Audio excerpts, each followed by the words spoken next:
There you go. Hello, gentlemen, and welcome to Beyond Binary Thinking. It's a podcast Yes. to expose the false binary tribalism and ego that is killing discourse in politics and current events. We hope to find some more radical, nuanced ideas. So I think let's start with some brief introductions to who we are. I think probably all of us fail to fit comfortably on a left-right pigeonhole. So let's describe our politics briefly, sort of some of the labels we're comfortable with. Who wants to go first? I'll go first. So, Patrick, if I could define my politics, for the majority, I consider myself a moderate.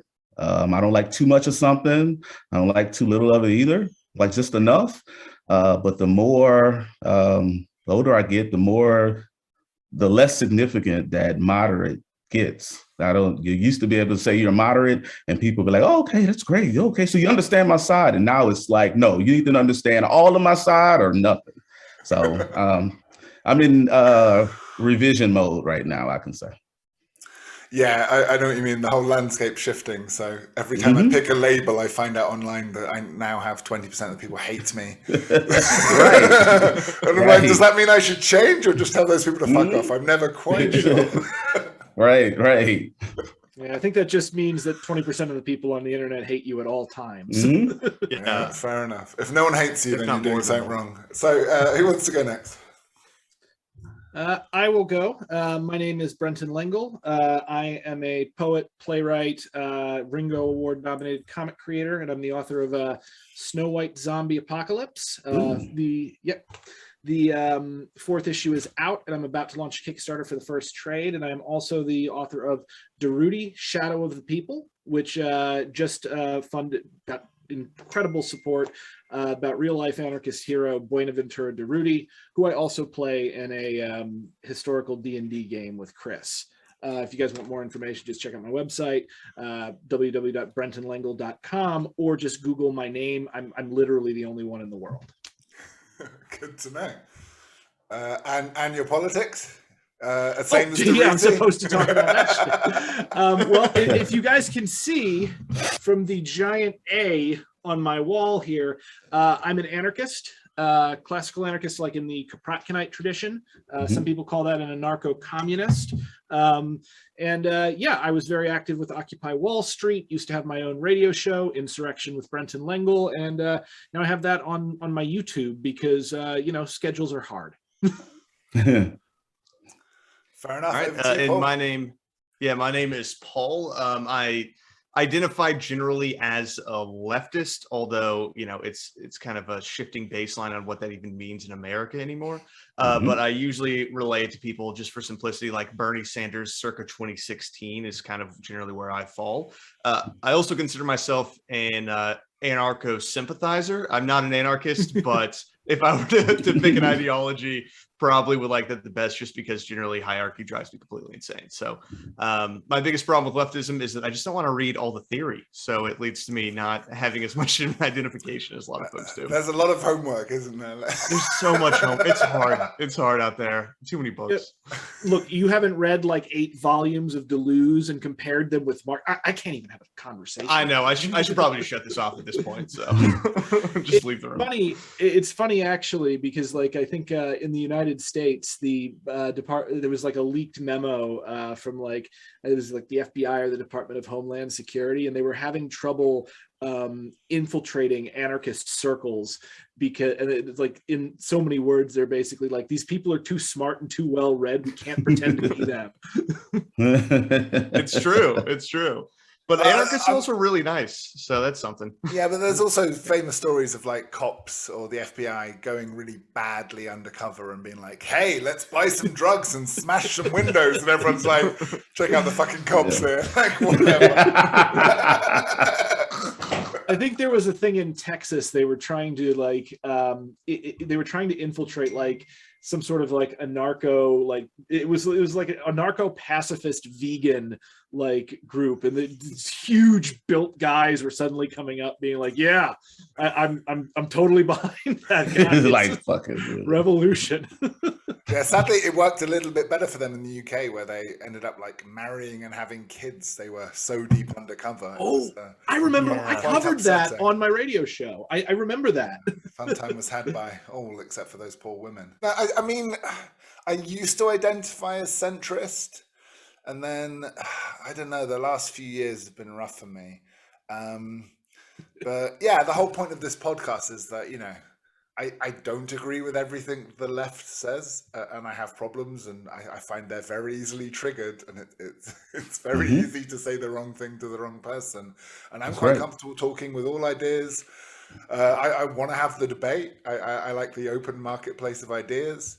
And yeah, I think it's just upsetting to me that if you tell me how you feel about one issue too often, right, I can guess how you feel on 7 other issues, because you tend to read one sort of newspaper and get your news from one sort of TV show, and it shouldn't be that easy to pigeonhole people, right? People are complex, and how you feel on foreign policy shouldn't dictate how you feel on a range of other things that seem completely unrelated. So yeah, I don't know, it's complicated. That's the simplest way I can say it. So, very complicated. I hear you saying the marketplace of ideas, and already I disagree with you. But no, to kind of play on your point, I don't think ideas are a marketplace, or at least I don't think that that's a good way to think about it, because that assumes that like within ideas there are winners and losers.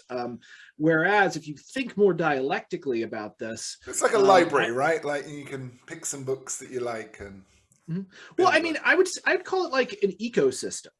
So like, you know, there different ideologies and ideas need to exist in conflict with each other, because we don't know who the good people are if there aren't bad people. We don't know what is healthy if there's not a lack of health. We can't even define life without death. You need the opposite, the opposing force. So if we look at, like, I guess the march of humanity and the march of human thinking, I really think that certain political things like would not have existed. An example I always use is if Malcolm X had not existed and had not made the radical argument, Martin Luther King would have been treated as though he were Malcolm X. True. The yin and the yang. Exactly.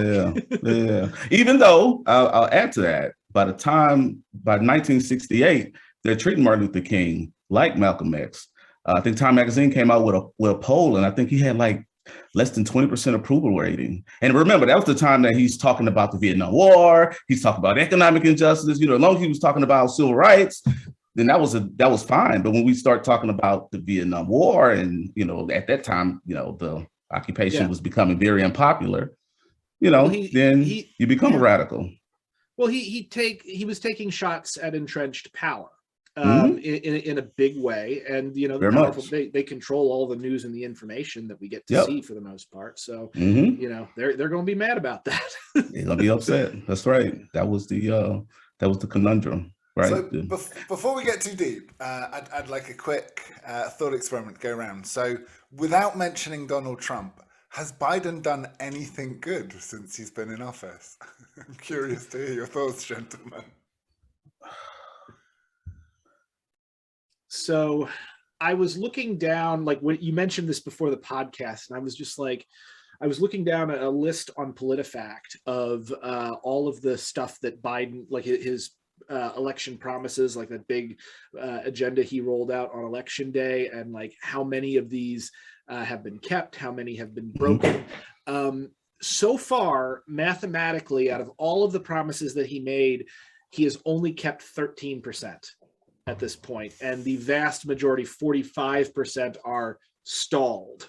Yeah. So, well, I mean, that so often happens with the American process, right? Like every president struggles with this.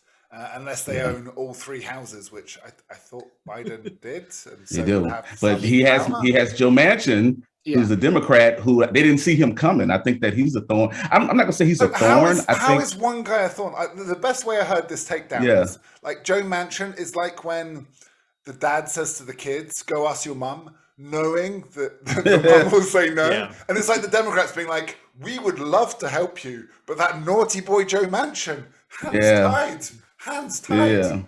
It just takes one person. It's also Christine Sinema. Sinema. Yes, she's one. Yeah, she's what I love about her was she came in looking like she was going to be like, kind of a little like on AOC's wavelength. She had sort of an activist past, and she just sort of did this like manic pixie dream girl change where she's just like, I'm going to start siding with big business just because. And funny how that happens, right? You started taking a lot of money. Yeah, but, after an expensive, successful election, suddenly people's priorities change. Yeah.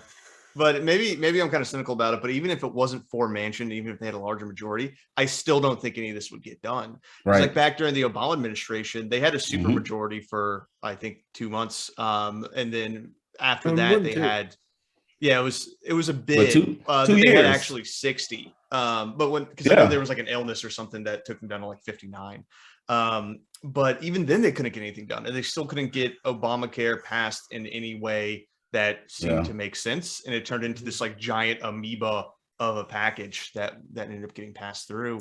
So I'm like, I don't know if the Democrats actually want to do anything at this point. So, but despite the statistic of 13% and the usual gridlock that American politics, filibuster, and if the wind blows the wrong direction, it seems that plans fall through in America. Can anyone think of something Biden's done? I do have something, but I'd be interested. I was going to say, I do have one quick one. The thing that stands out to me is the war in Afghanistan and actually pulling us out of Afghanistan. Even though, some folks may disagree on exactly how it was done. My opinion is if we've been there for 20 years and it falls in like a week, clearly we should always would have felt badly. And from what I've heard, actually, most of the Afghan army were just on paper, a bunch of generals collecting money. Exactly. Oh, yeah, I've got 10,000 soldiers behind me. So it was always going to collapse in a week. Yeah, there was never, the idea that you could have pulled out is a myth because there were no soldiers to hold the ground. And that was the thing Trump was trying to make without mentioning him. That was supposed to be one of his hallmark things. He didn't do it. And if you go and check out Ann Coulter, she's one of the conservatives that just beats Trump down at first being an advocate for him. That was one of the things she was saying. He lost me when he didn't do that. And then all of a sudden Biden does it. And even though it was messy, but it wasn't, there was not going to be a pretty way to withdraw to begin with. And that's what I would say in a nonpartisan way. Nonpartisan way. Trump, the withdrawal from Afghanistan was kind of a 1-2 punch from Trump and Biden, right? He laid the groundwork and Biden pulled the plug. He pulled the plug. Yep. For Biden, I would say, oh no, go ahead and finish. I'm sorry. No, you go. I would say, I think the only thing so far I've seen, and it's not policy-wise, his speech on January 6th was probably the most direct in terms of laying out, and this was a speech specifically for Donald Trump that says, hey, dude, you lost, you're a loser, you're an existential threat.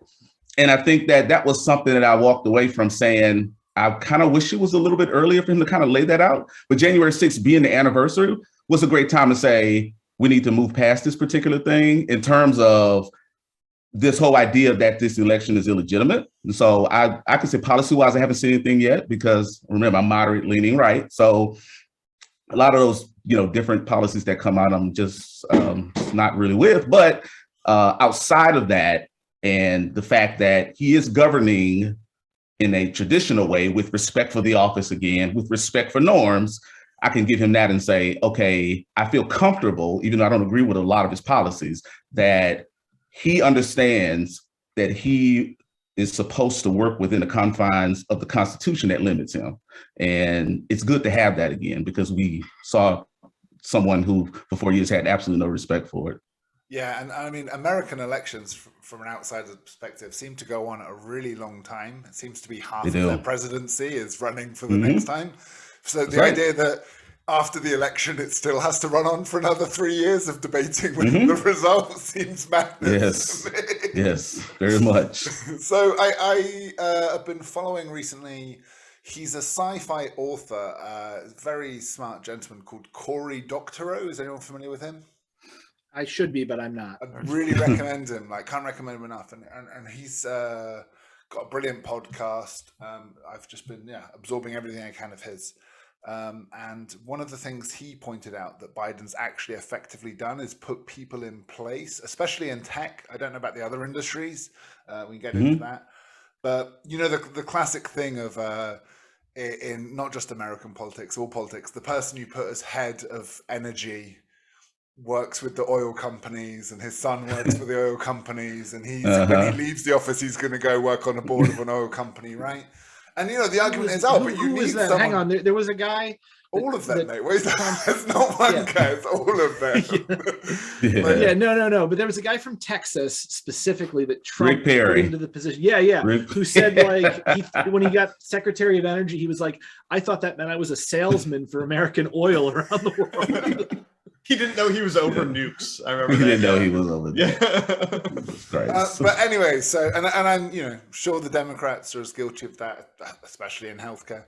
We'll get into that in a bit. Mayor Pete, as Department of Transportation, like what expertise does he have running transportation? None. Right. But he backed Biden in shooting down Bernie at the right time, so he was owed a position, right? That was the horse trade he did. I think he was the first to bail. Yeah. But before we get pulled off track, let me bring my point home. So hang on, let me bring my point home. Bring your point home. Okay.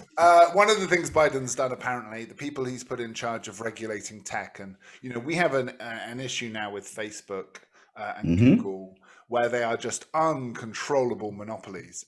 The amount of advertising revenue that goes through their system, and they've just destroyed our media, right? Like there's so few journalists these days and so little money because they've just hoovered it all up. And then every time they're just like, oh no, we're just in it for the likes and we're your friendly social network. So apparently the people that have been put in place to break apart those monopolies and start regulating that industry are the people you'd want. And so he was saying really enthusiastically how there's some really smart people there that are going to do the job that should have been done 10 years ago, finally. Yes. So the thing that I'm going to mention, there's one that could be considered bringing up Trump, and one that I mean, this is a change in policy, obviously, but he's resumed ties with the Palestinian Authority. And I think that's really, really important because, I mean, you've got the people in Gaza essentially living in an open air prison. And this is going to sound worse than it actually is, but it's still monstrous. I do believe that, the IDF is like engaged in active genocide by the UN's definition of it. So, they're trying to remove, for instance, all Palestinians from Gaza, all Palestinians from the West Bank. If you're waiting for anyone to disagree with you, that this isn't a controversial opinion in most of the world. So can't be in America, but very much in America, unfortunately. But like that, so that's the first thing. And then the second thing is that he reversed the family separation policy.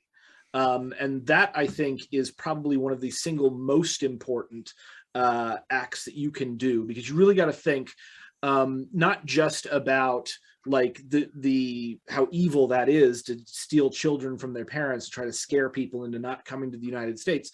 Think about the impact on each and every one of those children and each and every one of those families, and how that is going to interact them and every single person they deal with down the line. I mean, this is where like an understanding of karma comes into play, because as like any action that we take within reality isn't just that action. It has ripple effects. It has it has consequences. And often we think we can, I guess, insulate ourselves from the consequences. But the United States, I really believe this, we are going to be dealing with negative consequences and negative outcomes from this policy of family separation for the next 100 years at least. So it was really important that we ended that. We did not continue to break up immigrant families when they were on their way here. All right, let's kick off with immigration then. So one thing I've heard on that point is that, the camps were disastrous, but that's always been a problem, always been a crisis, always been a tragedy. I think often the criticism levied at the Republicans and Trump, and sure, the family separation was awful because you saw like this weird situation of, I don't know if you've seen the videos of 4-year-old kids in court cases trying to like speak to a judge, and you're like, oh, this shit should not be happening. But I'm a member of a group called Close the Camps, and they're campaigning as hard now as they were then, saying like these camps have often just been moved. So now they're like back in Mexico or whatever, and the problem hasn't been fixed. It's just been sort of kicked down the road a little bit, right? So I'd be interested to hear everyone's thoughts on that. Yeah, I mean, this is really important to understand. Again, it's like this kind of brings up the, like when I said like genocide, when I said Israel is engaged in active genocide against the Palestinians under the UN definition. Less controversially, you could just say apartheid. And I think it's very hard to argue that situation is not apartheid. Yeah, exactly. Like, so the reason I brought that up is like, when we say, for instance, that the United States under Trump was building concentration camps, that is literally true. That is actively the truth. But what's interesting is people in their minds, because of, the Third Reich, when you say concentration camp, they automatically think death camp. And I don't think that's a mistake on their part. Like the charge language was intentionally being used to make that comparison, no? Yeah, absolutely. But what I'm saying is that when we have these equations of you equate the removal of an ethnic group from an area with the extermination of an ethnic group from an area, or you equate an actual concentration camp with a death camp, it has the unintended effect of making it more difficult to object to when the lesser but still monstrous evil is happening. So, I think what people need to realize. The best way I heard it, by the way, was Anne Frank, right? It was not killed in an extermination camp. She was in a prison camp, right? And she died of a disease there because the conditions weren't good. So, quote unquote, natural causes. Yeah. But obviously, no one likes to feel the butt of that comparison, so I see how people react strongly. But I do think that the Democrats want to make better conditions in their camps, but they're still camps, right? Like, yeah, it's not exactly good. If you compare it to Japanese internment, like people, I think the concentration camp was actually invented either by the British or the Spanish. I think it was the British. So it's your fault, Chris. It was utilized by the Spanish and the Americans. Well, and then, technically, we learned it from the Africans in Africa. So. Oh, really? Oh, okay. Yeah. So, like, I would say that, like, this level of inhumanity, if you look into the history of it, I would really recommend there's a wonderful podcast, Behind the Bastards with Robert Evans, and he has a 2-parter episode where he goes into the history of concentration camps once the reality of the family separation in particular was hitting. I mean, if a bunch of people are coming to an area, obviously, if there's not housing for them, there's going to be some kind of camp. But the idea of using that, living in that environment or being confined in them as a cudgel to frighten away people, usually in the United States, who've been fleeing wars in Latin America that are a direct result of U.S. foreign policy, I think is just absolutely unconscionable. Yeah, but I would also say this though. At the end of the day, this is a result of this is a result of not having an immigration policy that includes some form of path to citizenship for the individuals that are here, and some form of enhanced security, and a model through which individuals who come here, no matter what their reason is, are illegal. And I think that any attempts to frame it as, especially when Trump came along, as, a wall or whatever the case may be was framed as nativism or racist.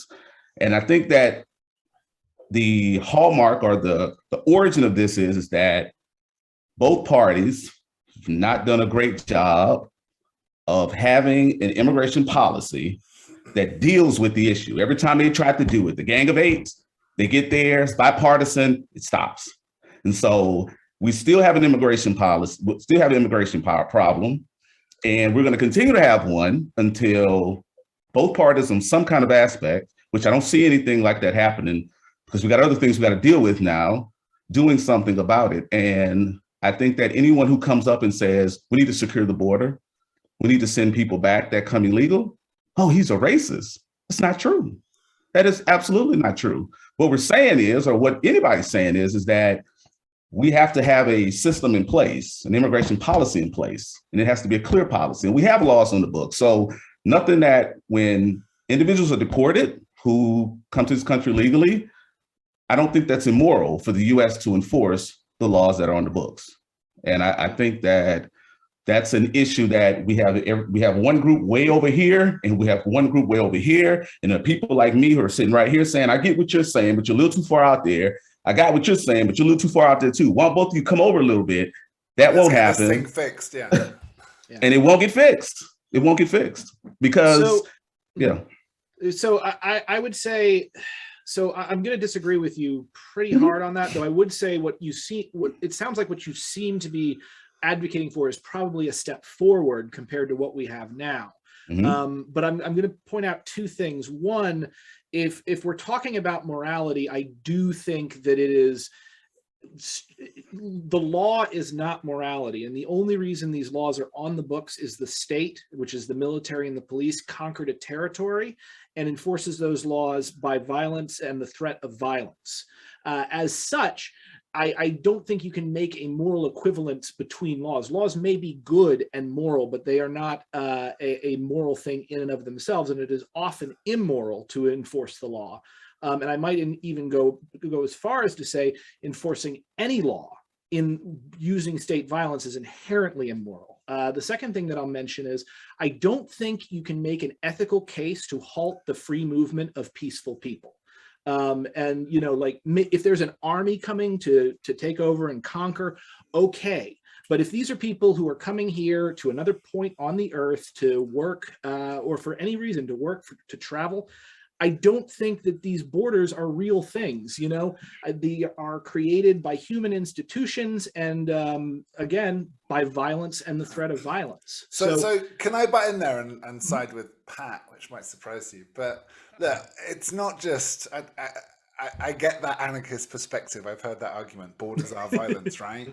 But part of the reason the border is guarded is because in a democracy, a hell of a lot of people have voted on that specific issue, right? A lot of people in the southern states see the problems of this just unfettered immigration. We have a very similar argument in Europe, and they vote for it. And I think that is part of the authority, and the left often misses here is that obviously horrible things happen in the name of border security, and there's people dying in camps, and that needs to be addressed. But if a majority of people don't want an open border policy, I think it's kind of on the left to make that argument and sway public opinion rather than just be like, but I don't believe in borders. I think borders are mythical, magical nonsense. And you're like, fine, but a lot of people disagree with you. Well, but especially when Mexico has border security, we can't move en masse there.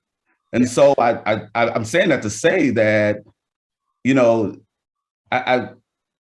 when individuals come here, and again, I believe that there should be a path to citizenship for over 10 million people who are here. But when we're talking about a mass exodus from one country to another, then now we're talking about resources. We're talking about all types of different things. And if we're saying that people should be able to peacefully move because they're fleeing their country and seeking asylum in some aspect, I think that we need to have a deeper conversation about really what does that mean, and what does that mean for the individuals who did it the right way? Because there are millions of people from it. And I live in Texas, and I know a lot of individuals who've come here the right way. and they're citizens, or they came here, they did what they had to do, and they are not for it. So I think that the conversation just has to develop a bit on peaceful movement and what does that mean for the individuals who are native to the country in terms of citizenship. Yeah, and the problem is, I'm gonna hang on for just a second there, really quickly. So we were talking about the morality of the acts, rather than, because I was responding specifically to your claim that it is moral to enforce the law. I don't think it's necessarily moral to enforce the law, and it could be immoral. Similarly, if we're talking about democracy, like real democracy, when people whose voices are actually implemented by government policy, which is not the case in the United States. We are not a democracy. We are an oligarchy. I disagree. We're a republic, but I disagree. Well, no, we are a republic. That's like the structure. But in terms of, is the voice of the people actually reflected in public policy? Mathematically, it is not. Instead, it's the voices of the elite. But let's say we were a democracy, and let's say a majority, overwhelming majority, 90% votes for segregation within the United States, or to reinstate slavery, for instance. That would still be immoral, even if the majority decided upon it. Like, might does not make right, even if might makes reality. Can I just talk about the problem with those 2 points you just said? That first, we live in an oligarchy that subverts the will of the people, and secondly, that oligarchy should ignore the will of the people because it's more moral. Is it like, do you see the problem with those 2 points? The oligarchy is. The point is not that we should have elites making decisions or the people making decisions. The point is simply what is moral and what is not. Now, if we're talking about like specific policy, with regard to borders and movement between borders, the thing that I always point out is, it's not like all the people in Kentucky will suddenly get together and invade Tennessee, because there is an open border between Kentucky and Tennessee. And similarly, I don't see an inherent problem with doing the exact same thing with Mexico or any other country or every country on the earth. And in fact, economists have predicted that a world with free movement and open borders would be something like $76 billion richer, specifically because, with the system of capitalism that we have now. Across the world, that's not a lot of money. Like America spends on Kleenex per month. I mean, we have a $21 trillion GDP. Yeah, I may have quoted the number wrong. It might actually be trillion or whatever. And I tend to reverse things when I'm writing. No, it's fine. I'll just say quickly, because I find this debate often gets really philosophical. Like the point Pat was making was we need reform of the system and the rules now, and you're talking about the ideal state, right? So I don't think there's a well, I agree with that, but what I'm saying is that where I took issue was, one, on the claim about the morality, and I've made that claim 2 or 3 times, and then 2, I suggested that I think we may need a more extreme policy than what is being suggested. If it's a vote between what we have now and what was suggested, then absolutely fine. I think he's got a better plan than we otherwise would, but I don't think that that's going to ultimately solve the problems in the long run. And what we need in the long run is open borders. Well, I think my frustration with it too, and I was listening to Adolph Reed recently, and he was talking about how politics is not about trying to get into heaven, right? It's about trying to make things less shitty, and no one seems to be willing to attempt to make our border and our immigration policy less bad.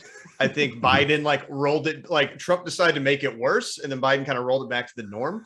But the camps that were holding those children that are being separated from their families, they're still there. They still have kids in them. They're just not kids who are forcibly separated. They're kids who came over separate from their parents.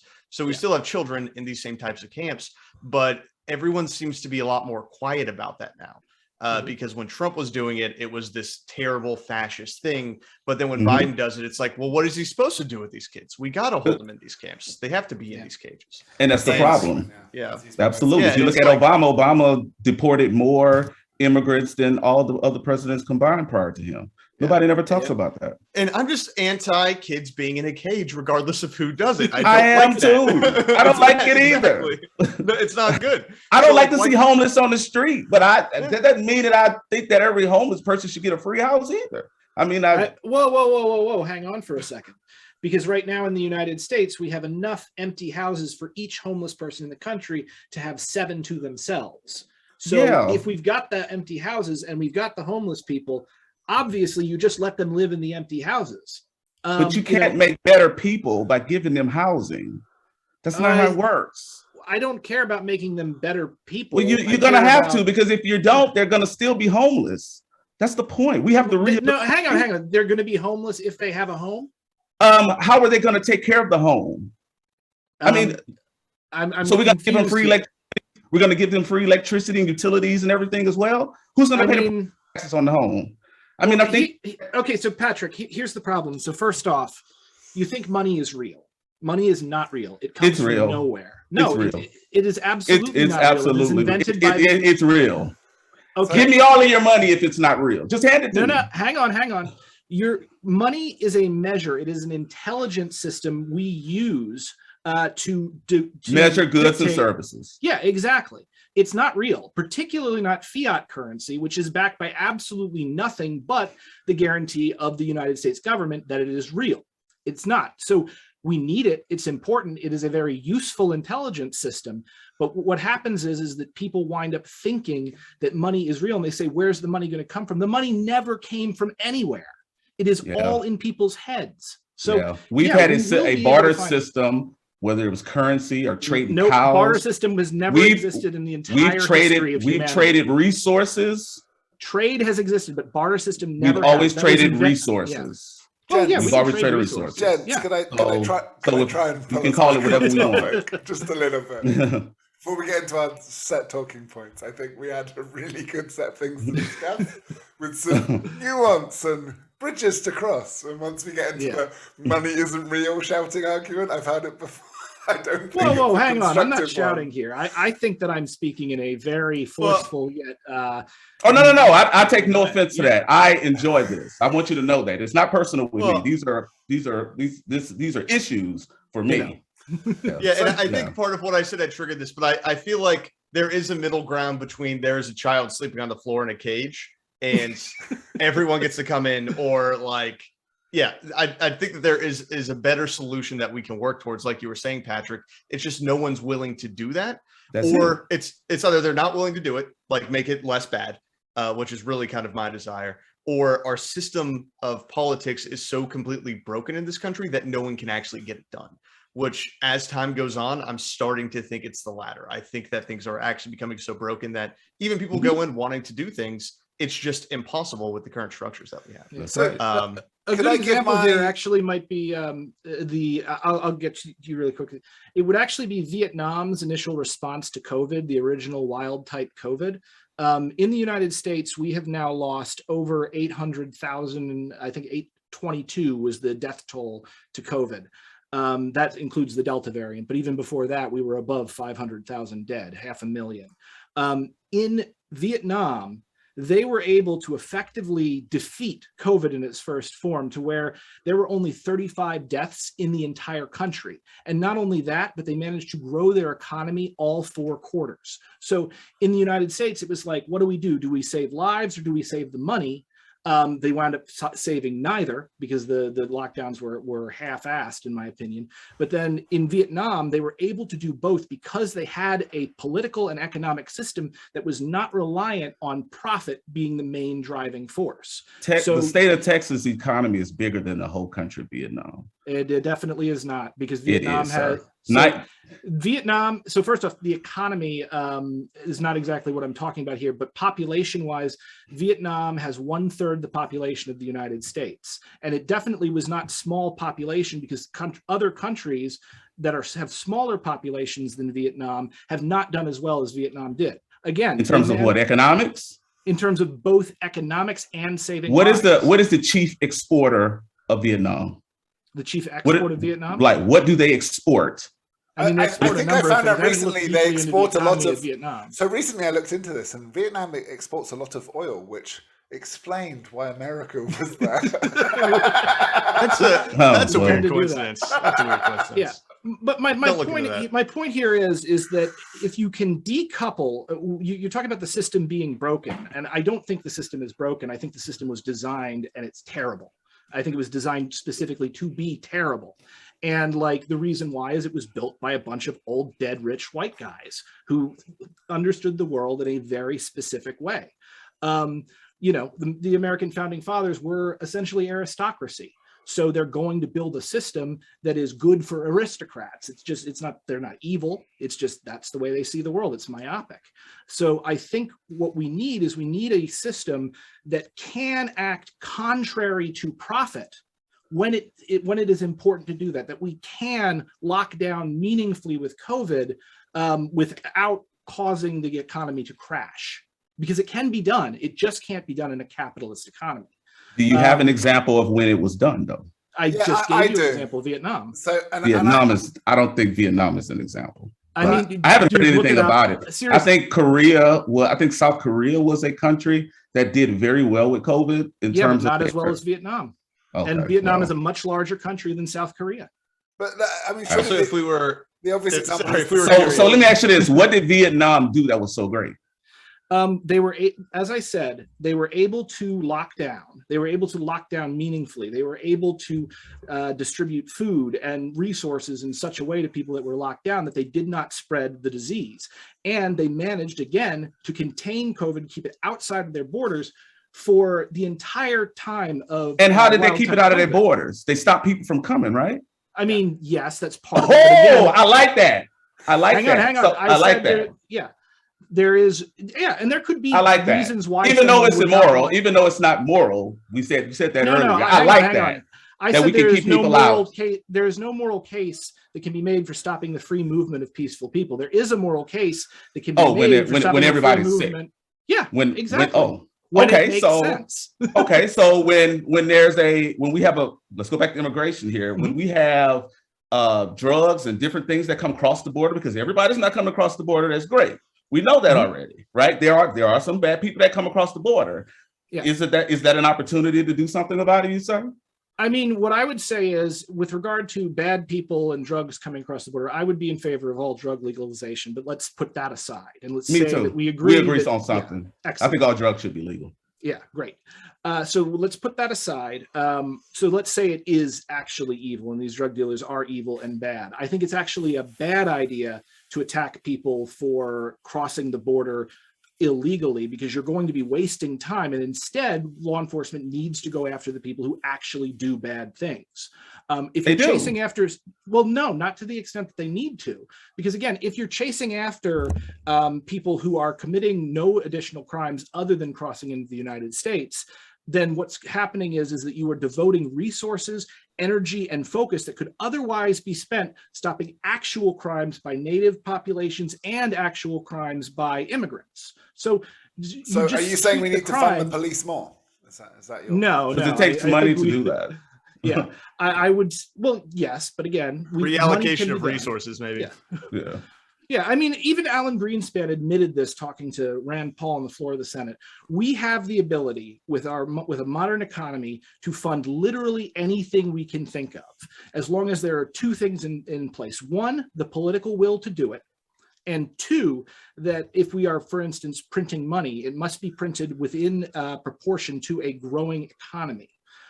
So overall, it's not that we can't do these things. It's, is there the political will to do them? Is there the political will to have universal health care? Is there the political will to have an open society? I think right now there is not. Can I jump in there then? On doing that. And come from a European social democrat perspective, right? And it touches on a bunch of points we've had about homelessness and all these things. So I am a capitalist. That puts me in strange conversations with my left of left friends, but for me, I think often that capitalism provides good solutions to some of these problems. Even I don't necessarily disagree. Even homelessness, for example. My point is that certain goods and services aren't optional, right? Like, you don't choose whether you want to eat. Oh, like, yeah, you should just save some money and not eat food. Like, you know, certain things you need to survive. The basic minimum. Healthcare is one of them, right? And the American healthcare debate for me looks as ridiculous as if we were talking about some third world country debating privatizing their fire service. It's just bonkers, right? Certain things makes more sense to do at scale without a profit in the middle. Some things can have little profit incentives, and we have that in Europe. You're right. You'll always have the rich people who pay for their own stuff, and that helps fund research and development. That's right. Trying new techniques. You can have that. You have the 1-2 punch system, right? Of the things that just absolutely make sense. And I'd put housing in that same bracket. Think about the negotiating power, purely from a market forces capitalist perspective. What's the negotiating power of the bottom 20% of the poorest people in the country that absolutely need housing, not optional, right? And again, either the profits go to slum landlords, or the state could run that and make a profit from it. Because many countries have done this, right? Built social housing. It's a step on the ladder. There's rules and stuff. So in Patrick's example, if someone was running it as a junkie brothel, they could get kicked out. But you just have so much more negotiating power when you don't go, just let people sort it out for themselves. Let the market sort it out for itself. And if you, as I said, like, it's the same with student loans, right? If I go to a bank and ask for a loan, there's only so much negotiating power I do. If a millionaire goes, the bank's going to treat him like a VIP. But how many middle class kids are there going to university? And how many billions of dollars does that represent in negotiating power? They should be getting the best interest deal possible. They should be a combined, unified, like negotiating force.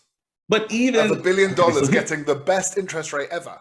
And so some things, it just doesn't make sense to have predatory market forces like just making the worst for people, and that's where I think we probably agree. Yeah. But so let's take student loans, for example. It's not collateralized traditionally, right? The hope so it has been sometimes in Europe where the student unions used to negotiate with the banks and be like, hi, we're representing 100,000 people. Right. Like, what rate can you give us? What rate can you give us? Yeah. And so we don't have that here. But we have a universal system in terms of student loan. I mean, in terms of student loan distribution. I mean, it's not capped by, I don't think so. It's not capped by income. I guess my point is that if I look at the default rates, the U.S. Department of Education default rates, I think it's like only 30% of people actually pay their student loans. This is prior to COVID coming in. So I guess the idea is that if I'm a bank, if I'm some lending institution, what incentive or what type of penalty can I levy on somebody to get my money back? And of course, in the 1990s, federal loans, you could no longer discharge them in bankruptcy. And in 2006, it was private loans. And so that was one of the things that they got to get security. And the banks lobbied heavy for that, for the private part. That was under Bush. But I guess my idea always on student loans is, okay, let's say for instance, we go around, wave a magic wand and just forgive all of them. Minor point, sorry. Again, Clinton set that up, right? So did. Some people blame Bush. Did. But it's the 1-2 That's right. punch, right? That's the 1-2 punch. Clinton was more like Clinton was a better Republican than George Bush was. If you go back and look at his whole administration, he put in both his Treasury secretaries came from Goldman Sachs. I mean, he married the Democratic Party to Wall Street. If the Democrats want to know how they got in the situation they in, just go back to Bill Clinton in the 90s. Obama's response to the financial crash was to crash was to bring Goldman Sachs on board deeper and bring them in and say, "Hey, I'm on your side." He gets no criticism for that. When I tell people he said that, they tell me I'm lying. I'm like, no, he did that. Not one Wall Street banker got locked up. And people want to know why people in America, matter whether you're Democrat or Republican, is mad as hell. Because the people who made the biggest mistakes paid no penalty. They got rewarded for it. So I don't think we're oligarchy. Patrick, I'm telling you right now, you would have fit in well at Occupy Wall Street. So. I'm too much of a capitalist, man. I'm looking for profit. I am for profit. I have to get paid. Well, but what we have right now in a lot of ways isn't necessarily capitalism. Like, it is an oligarchy. It is this rotating. This is a neo-feudalist system where they're picking and choosing. Yeah, they're picking and choosing the winners. They're picking and choosing the losers. And that's kind of the inherent issue that we have, where it's like, man, I wish that we had the system that like heavy capitalists always talk about, because at least then it's more of a meritocracy, where now it just feels like we have an elite class that protects only their interests. And regardless of who's in power, Obama or, you know, Bush or whoever, or even Trump, in many ways, he didn't do what he said he was going to do because he was captured by those same powers, where he was to the left of Hillary on a lot of things, which is wild. It is wild. Not if you know Hillary's record, it's not. Well, no, but I'm just saying, like, the Democrats shouldn't be to the right on economic issues, but they were to the right of Trump. That was the Clintonite strategy, though, and that's why the GOP has at this point gone completely insane, in my opinion. It was because in the 90s, Bill Clinton was able to capture the votes of the conservative middle class by denouncing radical Republicans while simultaneously appropriating a lot of their economic theories. So I suppose if you turn right 3 times, you end up going left. Yeah, and gave the middle finger to the working class of the Democratic Party, and then they got left alone. Well, and it's like what Chris said. Chris, like you said earlier, that you know, the negotiating power. I think it is part of the plan that the negotiating power of the bottom 20% is close to zero. You see now that COVID has come, you know, you got places where the minimum wage in the Midwest, the minimum wage is $7.25, and you've got McDonald's and Wendy's offering people $15, $16 an hour, $500 signing bonus. They could always afford this. Absolutely. They just didn't want to. That's right.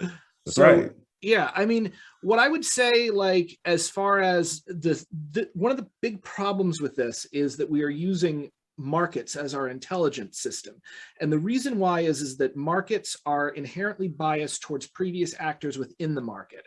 The way you can understand this is if you're betting on a horse and you're looking at the Vegas odds, if someone comes in and drops $100 million on a horse, people will see that and they will rush over and they'll bet on that same horse, even if the person who dropped the $100 million is a total idiot. I think we need to disambiguate though, right? Because it's been long known that Wall Street and Main Street just have no correlation these days, right? No, every time there's bad news, my stocks go up. It's bonkers. Like, it's fucking like I've made money on the stock market doing the opposite to what you should do. If anything you've read is like, oh my god, what's that terrible news? I'll buy it. It's like, fuck it. Like, it'll probably go to the moon. Like, it's just nuts. But so that's the confusing thing, is that, you know, when I talk about negotiating power, an actual democracy where, you know, your negotiating power is based on how many people you represent, and even if you can club together as a union, that still represents a lot of money.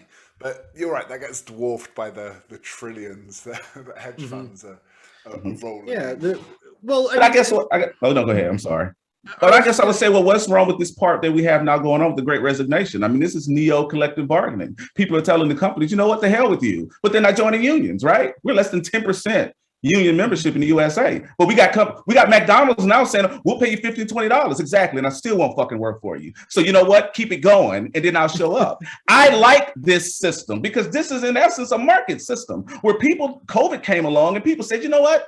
Fuck this job. Fuck the people I work for. I'm sick of this shit because these motherfuckers can pay if they want to. Excuse my language if I'm cursing. No, I love it. But they can pay if they want to. They fucking don't want to. They got record fucking profits. And now you can't find nobody. So, you know, when I go to these fast food places now with my wife or whoever, I fucking love it, even though I got to wait longer. Because I'm saying, you know what? It is time for us to give the finger to this elite.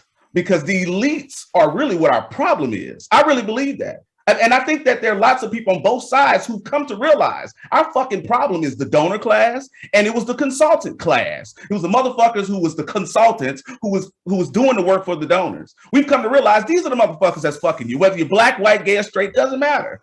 And I think now what's beginning to happen is now they have these jobs, they can't fill these positions, and now they're saying, oh, we need to pay more. Oh, even my job, I won't mention where I work. Oh, they decided to have this big old meeting, and oh, we want to let everybody know that we're gonna invest in employees 100%. And I was thinking, it's the first time I've heard that. Why when you're scared that somebody's gonna say fuck you want to invest, right? So I just think that this is I don't and I have the freedom to say that now, because if they fired me, I could go somewhere else now because everybody's on the goddamn corner hiring. So I'm not even afraid no more. I'm loving this, Comrade Patrick. Hell yeah! But it is, what's evolved about me from the moderate part is once I did realize that it was the elites that was doing this shit. It was the elites that put Citizens United together. So now fucking McDonald's has more fucking political power than the entire suburb I live in, because they can spend as much fucking money as they want. It's just, this shit is crazy. This is what on the left is referred to as achieving class consciousness. So that's really, really exciting. And we talked a little bit about populism, so maybe we should move on to that after Paul has a chance to speak. Yeah, no, all I was going to say is, when you compare the power that the corporate and the ruling class has to the bottom of the country country is suffering so badly, has no money, living paycheck to paycheck, and piling on debt on top of that just so they can pay their bills or buy food, because wages have been so deflated, not keeping up with inflation, not keeping up with productivity for decades. And that has, on top of the fact that we have these trade agreements where I looked up what the major exports of Vietnam are. It's broadcasting equipment, telephones, circuitry, footwear, leather footwear, the majority of which are coming to the United States. Everything is being built. They also make a lot of great backpacking equipment. I'm a big fan of. And great backpack equipment. But like rural America, and because I live in the South and I ride motorcycles. Yes. So if you ride motorcycles, you go through back roads like state highways. Those towns have been decimated. They're destroyed. There's no manufacturing where there used to be manufacturing. None. There's no jobs where there used to be jobs. There's just drug addiction, pure drug addiction. Huge drug trade too. Huge drug. Huge heroin going on in rural America. Now, here's a point I want to make. There's no difference between what's going on in rural America and what's going on in the inner city, because that same shit happened in the 70s, where deindustrialization happened and shipped jobs overseas and said, fuck these motherfuckers in the inner city. And then you got drugs, you got crack, you got all this other kind of stuff. So a great book by that Charles Murray, conservative guy, wrote a book called The State of White America, 1960 to 2010. And that book was riveting. And then Hillbilly Lethargy was another one. But that book was riveting for me to just read it, because I had no clue. Even though I'm a black dude, I had no clue that white people were going through some of the same shit. I did not know. And then I said, no wonder motherfuckers are mad. They're not mad at me because I'm a black dude. They don't give a shit. Who cares? What they're mad at is, you know what? I'm feeling the same shit you are feeling. This fucking system fucked me too. So it's kind of like, if we ever get to a point where black and white, no matter what the class level, realizes, you know what, that motherfucker's our enemy, then we can overthrow that particular system. And it's going to have to be that donor class system that says, I can give as much money as I want. And you know what? I got these politicians. I have bought all these motherfuckers off. Trump had that message when he came in and said, I can buy all these motherfuckers off. And I was saying, yep, you got it. The problem is he was so fucking crazy. I never realized the guy was that much of a nut. But I was like, he's saying what we want to hear. Look, everybody on this stage, guys, listen, I could buy these motherfuckers off by the time I get to my limo. But he just so fucking crazy. I was just ranting about Trump the other day. I said, if Trump would have toned down his crazy ass message and stopped that media shit, because he has this love-hate relationship with the media. He wants love from these motherfuckers. If he'd have toned that shit down 10%, he'd have won re-election. Yeah, if he'd have got on America, he'd have got on TV and did one address and said, look, I know what you're going through. The same message he told his crazy ass supporters. I love you. I'm sorry. We're sorry. I know you're hurting. He'd have said the same shit on a televised address. He'd have won re-election. But he's fucking nuts. Yeah. He's crazy as fuck. I never knew that. Yeah. And I hated how calculated the Democrats were in deciding to pick Biden, the most establishment candidate they could get away with. And honestly, it's the same shit with Hillary, right? Like, we all would have preferred Bernie. I would have loved to have seen Bernie Trump. I would have loved I worked for Bloomberg. I actually went and worked for the Bloomberg campaign. He was a really? fucking disaster. Oh yes, he's a disaster. I'm gonna fucking say it. I don't care. I was under a non-disclosure agreement for a while, so I was being a good guy. I don't give a fuck. His campaign was a fucking disaster. It was filled with people. Okay, we were making 70, 80. Some people were making over $100,000 to do fucking nothing, and they were going around doing absolutely fucking nothing. He thought he could run a digital game. He thought he was gonna fucking use Facebook and Instagram to do all these digital ads. He got on the first debate. And Elizabeth Warren kicked his ass. And I was thinking, like, how the fuck did he let us fucking sucker punch him like that? You didn't see that coming? He didn't. Now, that is also the hubris of he's the used elites. to being surrounded by yes men. He has no Exactly. concept of, His shit was a disaster. So Success I walked is a away very from that poor saying, teacher. Yeah, it is very important. I will say Bloomberg destroyed the New York City that I love. And like, yeah, he's always been a complete and utter idiot. So I'm very glad to see him crash and burn, and I'm very glad you took a decent amount of his money with you. I sure the fuck did. And you got paid like almost a whole year. But remember, when he cut us off, everybody went to the media and told on his ass. And so they started spilling the secrets, and that's when he came and said, "Oh, we're gonna pay y'all and keep y'all health care and stuff like that. Just don't say nothing else." Yeah, because he promised to continue paying everyone through the election, even if they lost. Yeah, and he's like, "Keep your iPad." Yeah, and which I'm talking to you guys from now. And this fucking phone, this is this shit. Thank you, Mayor Bloomberg. You finally did something right. But it was elite. It's another thing. Yeah. It was the elite, and if he would have got on the stage with Trump would have kicked his ass because he would have not have. Trump would have just kept talking over him over and over and over, and he would have not been able to do shit. And so I look at it in retrospect, and I'll let you guys go. I'm glad his ass lost because he was nothing but another elitist with a softer fucking tone. He was going to go in and do the same shit. He's just going to be a little softer with it. Yeah, that's what the Democrats want. You're 100% right. That's what the Democrats want at the end of the day. Is half of their criticism of Trump was, but he's so rude and coarse. And like, yes, man, like people are angry. Like I want him to shout, "Fuck it!" Right? Yeah. Right. That was the part of Trump that people like. You know, he was projecting.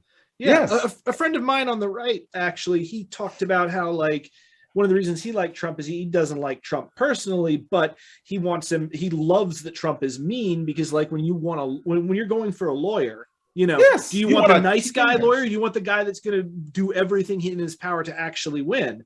And, you know, Trump was an insane moron, but he was still speaking to that level of frustration. And again, like, this if we had Bernie in 2016, it would have been totally different. Because like my dad, lifelong Republican, was ready to vote for Bernie Sanders before Hillary screwed him over Trump. And I think Trump might have won, but what often happens if Trump had been against Bernie, he would have to maybe shifted left on something to capture that same ground. Yeah. So even if Trump would have won, I think it would have been a different Trump we would have seen. Yeah. Whereas Trump versus Hillary, that was easy for him. He could be whatever he fucking wanted. That's why he went wild. But don't get started on her because people were fucking running around like she fucking got it. And I'm like, do you know the amount of people who can't stand her fucking guts? Seriously. But if I understand why they don't like her ass, because she reminds you of that fucking librarian that you're like, she's always fucking telling me to tuck my pants in. She's always saying something. So in essence, I don't care about that. I care that she goes to meetings with Goldman Sachs and Lockheed Martin. Oh yeah, that too. Hillary Clinton was sponsored by World War III. It would have had to happen. Yes, she has a public perception and a private perception, and that should have scared the shit out of people. That was horrifying. I remember. Okay, so some friends of mine, when Hillary was announced, they got together to do I'm not kidding, a impromptu flash mob of people dancing in pantsuits in Union Square to celebrate how excited. Yeah. And I'm sitting there and I'm like watching this. And this is people that I know, and I'm just like, oh my God. But this is just the Democrats all day long. What was it the other day? You had the cast of Hamilton singing about January the 6th, and you're like, this is the response? The kente cloth during George Floyd. It's the fucking pandering that's so it's so fucking whack. And you're like, that's why I don't fuck with y'all, because this shit is whack. You don't have to do this to get my attention, and you don't have to do this to get everybody's attention. Just tell the truth. And if they cared, then where's any sort of policing and reform bill? Like I realize that nowhere, state power, nowhere. But the federal government does have the ability to enforce some sort of regulation, tracking of murders, things like that. They haven't done shit. No, they threw it on your guy. But then it got a bunch of likes on Twitter, so that's cool. Yeah, what was the guy, the Republican guy, the black guy, Tim Scott? They threw it on him and said, he's the guy that's supposed to be doing it. He didn't get it right. I knew he wasn't going to do shit either because he doesn't run shit on that side. So it's just, I like that Trump was talking shit to all those establishment Republicans on the stage. I loved every moment of it because he was saying what we've been wanting to say to them, but we can't get close to them because they're surrounded by donors and they got all this protection. And he was able to do that. The problem is that Trump he's that person that you say, if he had just, I don't know, man. It's just not in him to do that, though. He's not. Trump, I get it. Trump was the fuck it vote. He was a fuck it vote. That's exactly. He's the fuck it vote. Trump is also the guy. What's really important to understand about Trump, because if you look into his history, it's very clear that his father didn't love him. And he is absolutely himself, like no doubt about it. So he's the guy who will essentially tell you whatever you want to hear, just so long as you like him. But again, like there's nothing beyond that. He doesn't have an ideology. I think there's something about that New York money that I recognize as being most similar in America. The most similar part to England is that East Coast elite shit, and I recognize that. I've been to those parties, right?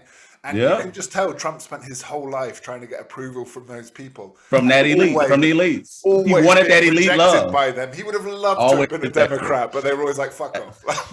Oh, you're too fucking crazy. You just burped after you drunk something. Just not refined enough. He hated that. So, This goes, we brought up college earlier, and this goes into something that I have a theory about higher education, and that part of it, especially in the Ivy League, but I think kind of across the board, college is not just intended to teach the person like, how to do a specific job or whatever. It is teaching you to mimic the class behaviors of the wealthiest people. Absolutely. And Trump always had working class behaviors. And I really think that he always did. And that's the reason why he appealed.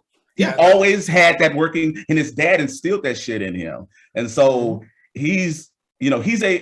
Trump is a guy that we're going to spend a lot of years talking about, and they're going to spend a lot of years researching, because I will still defend him today and say, Trump's not a racist. He only cares if you like him. He don't give a fuck your color. He just wants you to like him. He doesn't care. Now, that has its drawbacks because he's subject to the last motherfucker you talk to. If you I think Wall Street Journal did an article where they interviewed Jared Kushner, and they said that dealing with Trump is like Alice in Wonderland. It's like the fat cat from Alice in Wonderland. When you don't know where you're going, anyway will get you there. And if you really think about it, he's just a winger. He's just been winging this shit. Like, I don't fucking know how to be president. What the fuck? Just get out there and talk some shit, I guess. In that, he's remarkably similar to Boris Johnson. I often think it's an unfair comparison. But I've heard from behind the scenes, like especially recent negotiations between England and France, people come out of a meeting with Boris Johnson and go, sounds good. He told us everything we wanted to hear because he wanted our approval during that meeting. And then afterwards they find out, sorry, we didn't have a deal. Like, what? Yes. That's it. Yep.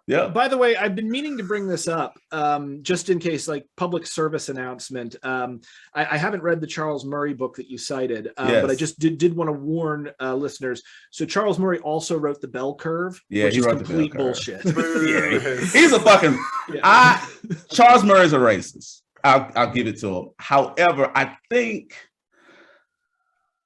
what he realized was he had spent so much time, and some of these think tanks too had spent so much time on race and intelligence and shit like that, that they didn't see that the coming apart was really going to be an American thing, and that the withering away of the middle class, that drugs, crime, and all that shit was going to hit white America too. And so by the time Murray came out with the book in 2010, he was kind of like, and you can go look him up on the Hoover Institute. He did a long interview. You don't even have to read the book. Just listen to him. And he's on there talking, and he's kind of like, oh shit, I'm kind of late with this shit. Like, we really got to change. Like, we don't gonna have, like, white people are not getting married either. Black people ain't getting married. I think our black people's illegitimacy rate maybe 83%. I think white, they broke it down based on, okay, if you go to college or not. IQ tests like, really go out the window when you have a population on crack or on meth. Like, that don't want to get married, or that divorce is like fucking crazy. I mean, so, you know, I mean, also, like, if we're talking about like marriage, like, I mean,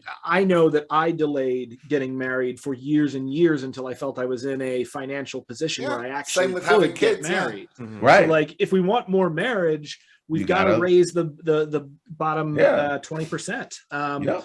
I mean, it seems to me, and, you know, this is something that I really like, because it feels to me like there is I think the right and the left are coming to very, very similar conclusions. They are, but we're not talking to each other enough. We're shouting at each other, and like we're you know, Chris mentioned at the beginning of this, like, his objection to quote unquote tribalism. And I have been saying for years, before the right kind of co-opted that term, I've been saying for years, tribalism is a hell of a drug. And I think I think that, like, we can probably agree on the problem seems to be entrenched power and the power that wields over our economic and political system.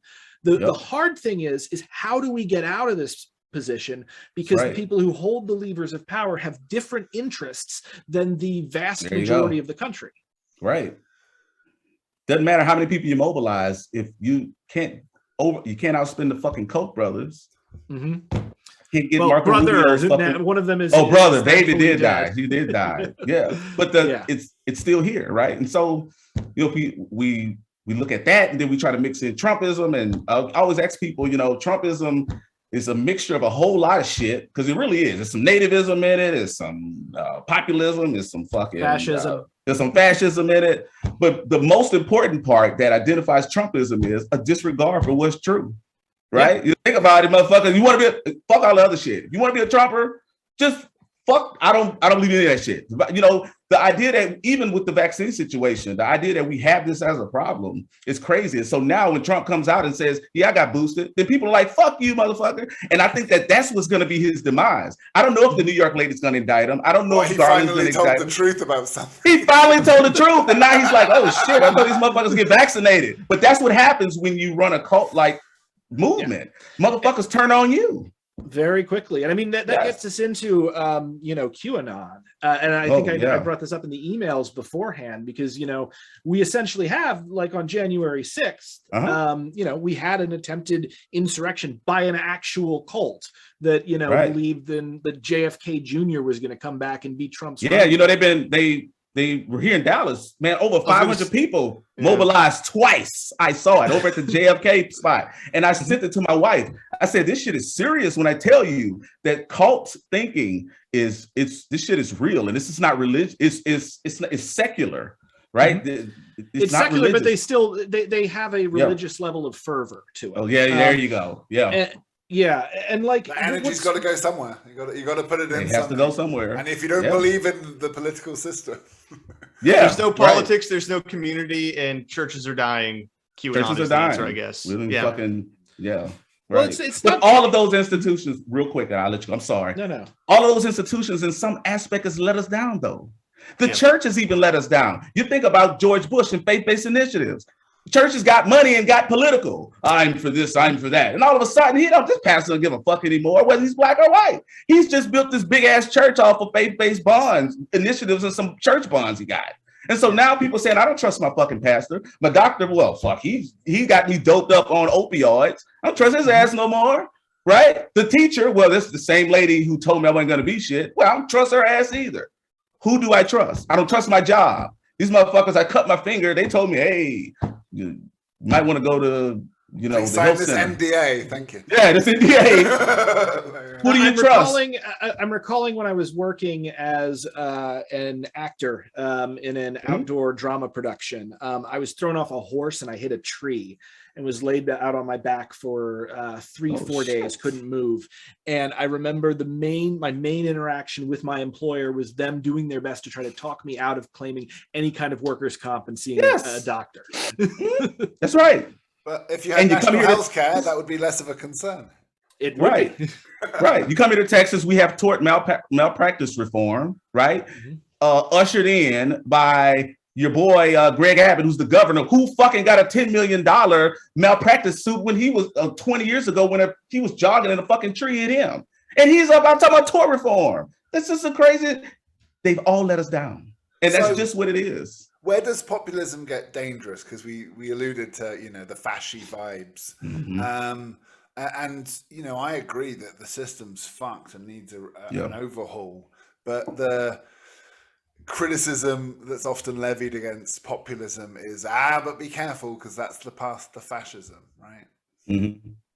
Yeah. I mean, I don't think so. Populism, I don't believe, is the path to fascism. Fascists, they used populist rhetoric, and people will say stuff that one of the biggest myths that you see repeated over and over again is that Hitler was elected. He was not elected. He was appointed. The Nazis, even at the height of their power, they never managed a majority of good votes. amount, though, right? Like. No, yeah, definitely a number of people fell under his spell. I won't say that because you look at some of the I guess for lack of a better word, deplorables that crawled out of the woodwork to support Trump. Like when there are people in our society who clearly have a very warped view of reality and have very warped tribalistic ideas about how we should run things.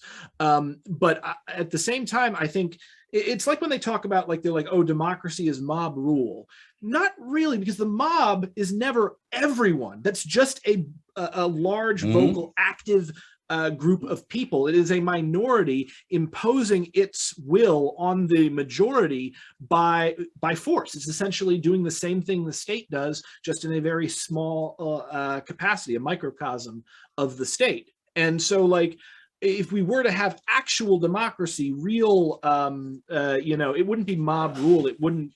Real populism is what is projected by the actual masses, not these tiny groups of people that say that they represent the masses, but in reality simply do not. Every cult claims that they're supported by voiceless millions, right? Yeah. Yep. And so often the people who are equating populism to fascism are the people whose entrenched power is going to be threatened by a populist uprising. That is right. Like even the media elite, who are all at this point coming from Yale or Harvard at the New York Times or Washington Post, owned by Jeff Bezos, their power is going to be threatened, and their society that they live in, which is very separate from the society that I live in or any of us live in. It's a very different world, and populism is a threat to that kind of Clintonian politics that they espouse, right? Their West Wing type ideology that they think exists and makes them a more moral person than everyone else. So whenever I see people attacking populism, I always look at who it is. I'm like, I don't really know if I trust what you're saying, buddy, because you're kind of the people that we're trying to take down right now. Anything that's popular with people is branded as populism, and you're like, no, that's democracy. That's democracy. Yeah, that's what happened. It was like when they found a picture of Bernie Sanders in the USSR in 1975, and we're like, well, clearly he's not electable. And I'm like, what the hell does this have to do with anything? But they floated that up because he was doing well in Nevada. So you talked about the media earlier, and I think it's an issue we all have with partisan hackery there, and the fact that it's just been gouged, and so now they have more interest than ever just to print a press release from a corporation without reading it. Honestly, the best way to get out of it in a newspaper now isn't to be in the ad section; it's to be in the main section, right? And this might be the most European thing you gents have ever heard. I think it probably really smacks to American ears. But I was thinking about this, about the need to have a non-partisan, not-for-profit source of news. But does that sound alien and terrible to you? No, we have PBS here. We have PBS, which is not-for-profit, government-funded. NPR? NPR. Respect and trust that, or does it get accused of? They used to. They don't anymore. But you have to attribute that to the genius of Roger Ayers with Fox News. And he was a genius when at the time period he created Fox News, 97, the height of the Clinton years, right? The Republicans they have momentum. 1994, they take the House back. So, the whole idea of well, him and we got to talk about Rush too. But I am a Rush Limbaugh fan. I won't lie to you. I'm a Rush Limbaugh fan. So I didn't cry when he died. I was a little upset though. He was good at what he does. I didn't really care about the content. I just love the delivery because he could just hook, line, and sink you. But I would say that I see that as like liking a UFC fighter that isn't a good person outside of the ring. Right. We have NPR, we have PBS, but I think that the big part is that we have to do something about Section 230, right? That these tech companies they're exempt from liability, right? They've taken this law, right, which was designed to allow them to get up off the ground, and they are now not responsible, right, for all this stupid ass content that they put up. That now we're in social tribes, even on social media. I see so much stupid shit on there. I even report a lot of shit, and they will come and tell me we're not taking it down because that person, it doesn't go against our community standards. But I've been actually put in Facebook jail last month, and I was pissed like a mother. I mean, I felt like I was in real jail. This is how you Put know. me in Facebook jail for calling someone a walnut. So I think I don't know if you're familiar with Varoufakis, the Greek finance minister, and Zizek, brilliant Marxist philosopher. And between them, they did a great talk about how we're living in a state of techno-feudalism. And no matter how bad feudalism got, right, they couldn't tell you who you're allowed to talk with, what you're allowed to see, where you're allowed to go, right? I like it. The current state we live in, they have exactly that power. They can remove your power. vocal cords. They can stop you talking to certain people. They can tell you what to see. You have to see this advert in order to have to see this. It is bad. It's not Well, and it's such a terrible feedback loop too, because everyone is then being fed things that, number one, make them angry, and then continue to enforce what they already believe, and they're only talking to other people that think like them, and then everyone else is othered. So that I think someone already said this, but we aren't talking to each other. And it's not even that we're talking past each other. It's that you can't engage with the other side. There you go. That's a huge problem on the left that I see with a lot of people that I know, where they're like, oh, well, I can't talk to that person, or like that person voted for Trump. And I'm like, that doesn't speak to their moral character. Like, you don't know their reasons for doing what they did. Me and Brent met in a Facebook group where it's called Left Tube Posting. They spend most of their time trying to dissect. You say you're an ANCAP, but what type of ANCAP are you? Oh, well, you're responsible for this massacre in Hungary 50 years ago. Oh my fucking God, guys. We can't agree on anything. The left is huge when it comes to the circular firing squad, and I think we can talk about next, because you wanted to talk about extreme left-wing extremism. But so I have been there in the street with the extreme left, via Occupy Wall Street. Well, can we define our terms? Sorry, what does Pat mean by left-wing extremism? Left-wing extremism? What do you mean? Yeah. Well, so in the traditional sense, right, we would say there's not a discipline for left-wing extremism as like it is for right-wing extremism, right? We already say, okay, right-wing extremism is nativism, racism, all these different Islamophobia, all of that. But on the left, there's not a definition that goes that direction, because from what I've seen, most of the left-wing radical groups were always in response to something, while right-wing groups are in reaction to a demographical shift, a change in status, or something like that. So a lot of debate does just seem to be reactionary, right? It's easier for people to define what they hate. Have you ever been talking to people about music, and they tell you the 10 bands they hate, and you're like, cool, but okay, but what do you like? What the fuck do you like? I find political conversations so poor for that. Is that all of these talking heads and all of these YouTubers do great takedown videos of why this guy's a shitbird. And you're like, fine, but I try really hard to get intelligent guests on and find a greater truth. Because it's very easy for either side to be like, hey, look at this shit tweet. You're like, that's not news. That's not discourse. Someone has a bad opinion. Someone online said something stupid should not be your headline in a newspaper. Marjorie Taylor Greene and Lauren Boebert on every website newspaper. I'm like, okay, we get it. They say dumb things. What else is happening? We get it. We get it. Yes. They're crazy. We get it. Matt Gaetz. He says a lot of crazy shit. He's a nut. Okay, we got it. But here's my question really, Pat, is that, everything we talked about, like populist dismantling of the oligarchy, the corrupt feudalism, most people would describe that as extreme left position, no? If you're right wing, yeah. Yeah. Okay.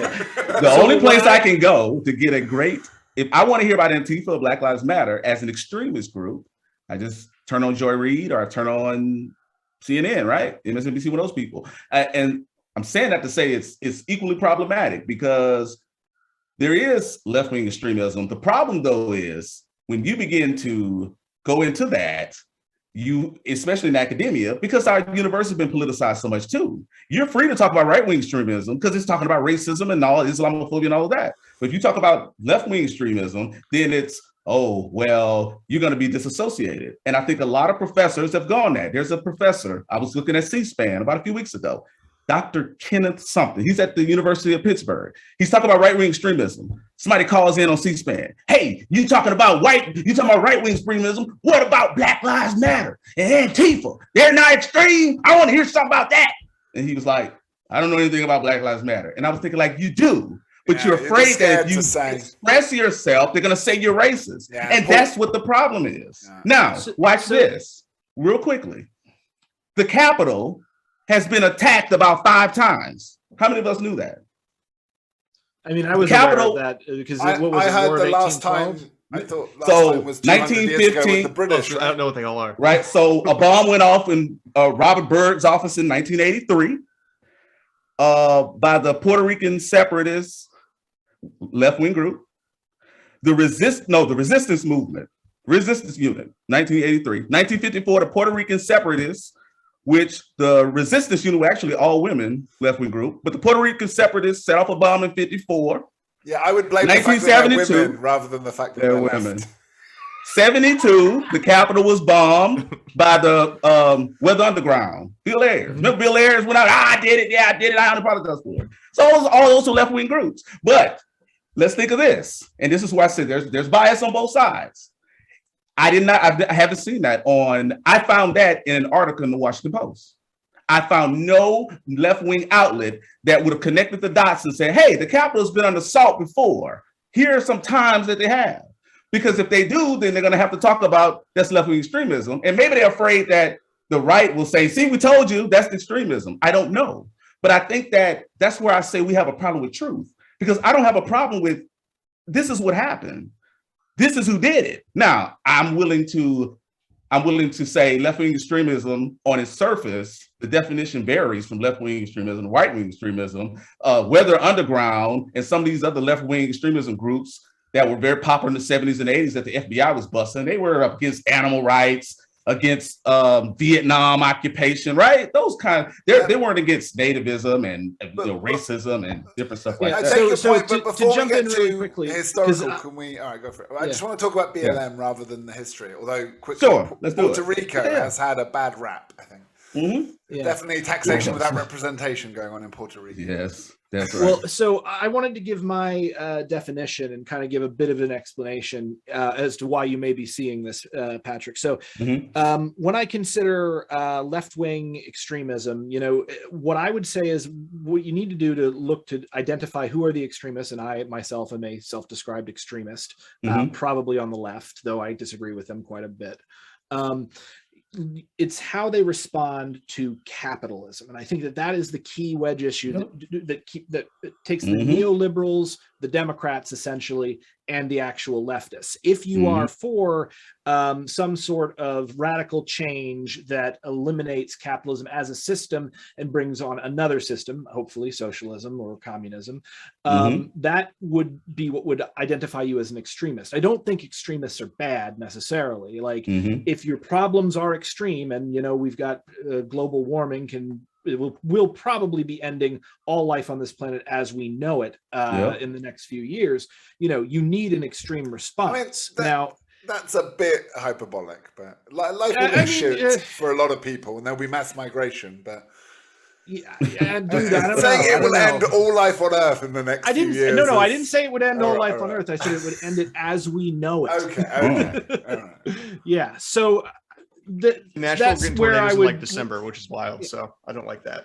Yeah. So I would say a left-wing extremist in the context of American, would be socialists, communists, and anarchists. Wouldn't we all be labeled left-wing extremists by half of the things we've said in this conversation in America? Well, Yeah, absolutely. But also, that shows the, I guess, derangement of American politics. And this goes down to why probably the Weather Underground was not really brought up, in relation to the January 6th. Because I don't think you can compare January 6th to like the Weather Underground bombings. Weather Underground never killed anyone.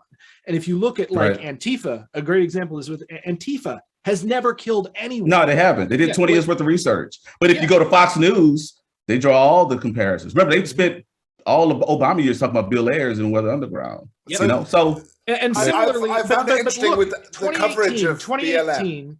Hang on. Okay. 2018, 100% of the politically motivated murders were carried out by the extreme right, and they've been doing this for years. That's right.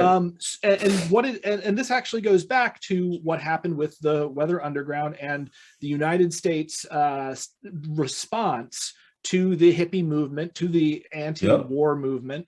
The far left in the United States has been completely destroyed for the most part. It's only now starting to come back. Yes.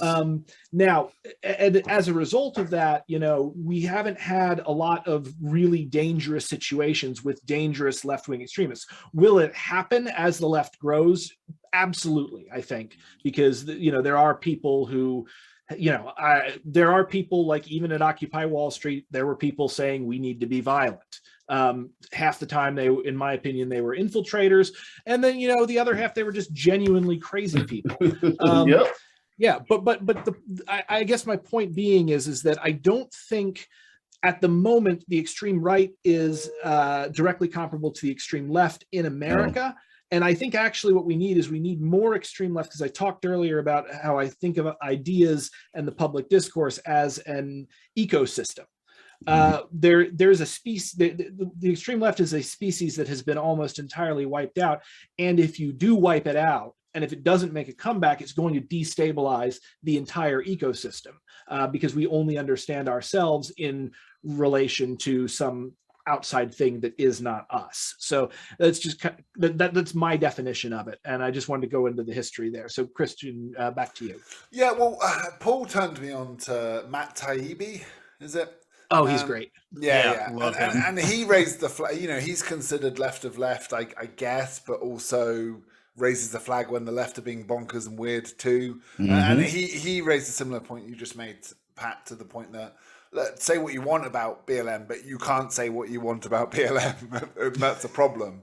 I think, as we've all alluded to, the discourse is often so unfair. There's a real propaganda push to portray them as a violent Stalinist organization that's about to eat our babies. And so I do see what why people have to understand about Marxists get defenses. Yeah. But it is true that kind of any criticism of anything someone from BLM does is insta-branded as a racist hate crime. And that makes discourse difficult.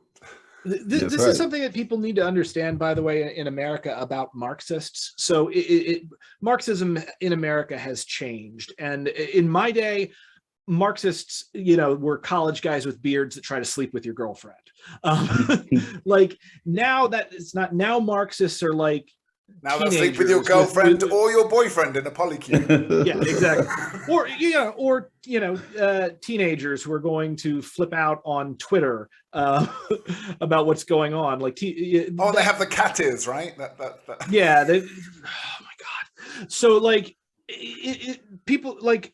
There seems to be this like 1950s Red Scare era fear of Marxists in the country, and they'll say like, "Oh, Black Lives Matter is Marxist because a couple of the leaders have avowed like Marxist ideas." Yeah, but I've had some really bad faith criticism that are like, "People died in China, therefore we must arrest everyone involved with Antifa." You're like, yeah, exactly. So I feel like, and I've been on RT defending Antifa, which was very fun. I compared them to Batman. Right. But like, yeah, I mean, So typically, most of them are unarmed at these protests that they do, right? Yeah, they're kids, well, right? they're definitely unarmed. Yeah. These are kids, 20-somethings. I have a friend who served a year for actions. I think it was over the Women's March. He did some Antifa actions like over the Women's March. He served a year. But like, when you compare Antifa to the freaking like Unite the Right. The very first thing those people did was kill someone. Yes, right. Yeah. So our institutions are having a difficult time responding to far right extremism. I think Biden getting into office actually probably helped a little bit with that. But like, you know, it's funny. When I was growing up, I would listen to Rage Against the Machine, and I'd be like, you know, some of those who work forces are the same that burn crosses, and I'd be like, oh, that's a great lyric, but they're kind of overstating things. And now, you know, as a nearly 40 years old, I'm like, yes, some of those who work forces are the same that burn crosses. Holy crap! But Pat, what are your thoughts on? Because you know, you wanted to raise left-wing extremism. I did. What do you think of the comparison between BLM and what happened last year, Capitol Hill? I think that if whenever I hear that, I know where I can go and get that from. I know the source. I know I could go to conservative media and get that, because I think the response when it comes to extremism from the right at one point used to be, we denounce it. We hear it, we denounce it. But now it's, we hear it, we equate it. Hear what's going on over here. And so, ironically, we amplify it, we televise it, we interview people. So it's Black Lives Matter. She's Marxist. She just bought 4 houses. She's taking money. It's funded by George Soros.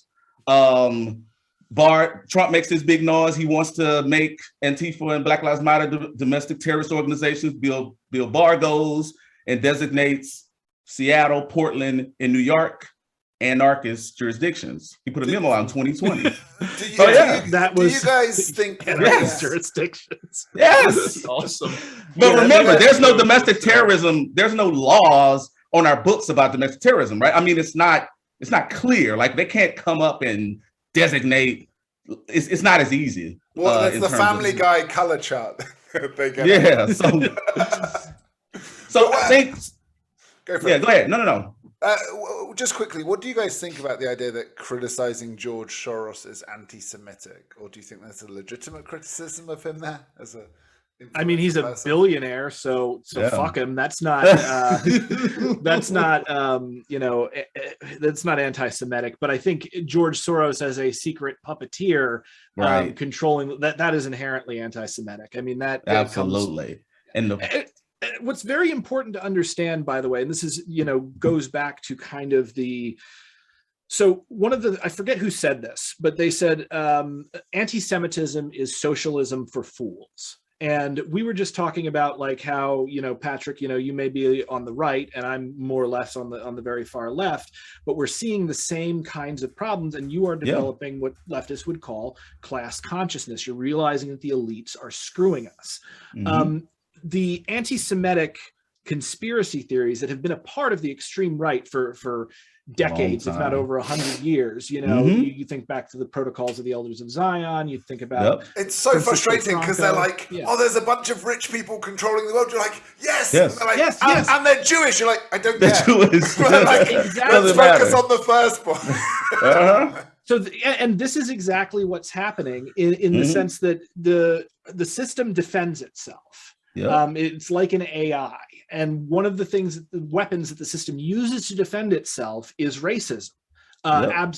So what it's doing here is it is redirecting people's critique and their anger away from the ruling class and towards a specific subset of the population that has maybe a few members in the ruling class, but overall is just normal people. And so you get all of the people's anger and rage at the way they have been dehumanized and oppressed being targeted at something other than the source, while simultaneously perpetuating that system. The extreme right critique of, of entrenched power they need this conspiracy theory so that the actual powers that be are never threatened.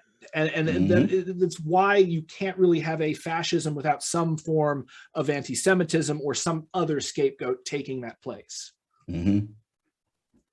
It's amazing to me how George Soros is exempt from the benefits a person who's Jewish would get from being labeled anti-Semitism. Not saying that I don't mean benefits in terms of some privilege. I mean, there are certain protections that if you're Jewish that you are protected from, and one of those is anti-Semitism. But I remember hearing about George Soros, and I always heard it from conservative media, and I'd never heard of him. And then started looking them up, and I was like, okay, the way they're trying to make it seem, these are all his DAs. These are all George Soros DAs all around the country. And I'm like, the history behind that's interesting. So he funded and has for years a program because for years debate clubs, debate societies were all white kids, right? And it's one of the ways of getting in an Ivy League school is being good at debating. And one of the programs he funded and was that's inner why city black kids learning to debate well. And now if you look, actually, some of the best, because it's like slam poetry and they speak at 1,000,000 miles an hour, and these kids are fucking amazing.